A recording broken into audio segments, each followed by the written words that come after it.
আমার এই আটলটা এর ওপরে ছিল, দেখো মাছের মরণ কেমন লাম মেরে এই আটলের ভেতরে ঢুকেছে। এই আটলের ভেতরে ঢুকেছে, একটা শোল মাছ পড়েছে। আর এই একটা আটল বসানো আছে, দেখা যাক তোলা যায় কি মাছ পড়েছে। ওই দেখো,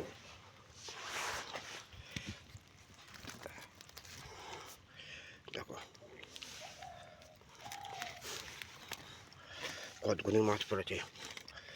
লাস্ট পর্যন্ত মাছ শুকনো হয়ে গেছে, কত সুন্দর মাছ পড়েছে। কই মাছ, ন্যাটা মাছ পরে খাবার মাছ তো হয়ে গেছে। যাই পারে হোক, যা করে ভগবান মঙ্গলের জন্যই করে। এখন বেলসে মাছ, এখন বেলসে মাছ পাওয়া যায় না, তবু বেলসে মাছ তবু আমার আটলে এসে পড়েছে। এতগুলি মাছ পড়েছে, দেখো। ভালো লাগে তো লাইক কমেন্ট করে দাও।